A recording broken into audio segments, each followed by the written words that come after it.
Robert Ménard s'emploie à réhabiliter le centre-ville.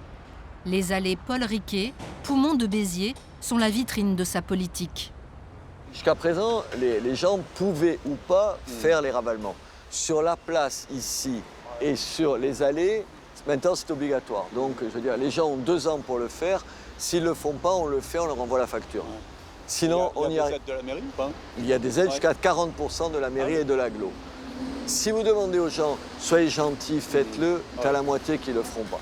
Or, regardez, enfin quand même, quand les immeubles sont faits, ça change tout.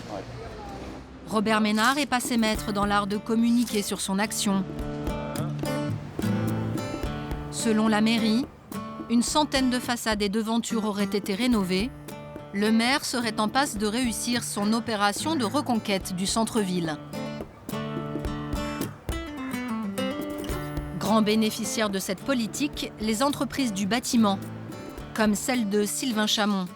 Il travaille en ce moment sur 10 chantiers en même temps. Ça, c'est les factures de M. Zin. Oui. Tout ça, c'est des devis. On répond, bien sûr, on a répondu, on a des devis, tout ce qui est copropriété sur la droite, et puis ensuite au milieu, là, tout ce qui est propriétaire individuel, avec les aides de l'agglo et tout ça, pour la rénovation des façades sur Béziers, on a beaucoup plus de demandes de devis, et bien sûr, ça engendre beaucoup plus de travail pour toutes les entreprises biterroises. Ce matin, Sylvain se rend sur son dernier chantier en cours. Une fierté pour ce patron biterrois, c'est un immeuble haussmannien de 1890 en plein centre-ville, un monument historique.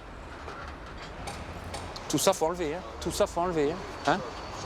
La fissure, elle reprend sur tout ça, là. Elle redescend, là, et elle descend au niveau du linteau. Sur Béziers, il y a beaucoup d'immeubles de ce type qui n'ont pas été entretenus, faute de moyens, quoi, tout simplement, hein. C'est le premier ravalement pour cet immeuble centenaire. Et il y a urgence. Rongé par la pollution et les intempéries, il s'effrite et devient une menace pour les passants. Tiens pas, hein. Là, ça doit faire à peu près 5-6 kilos. 5-6 kilos.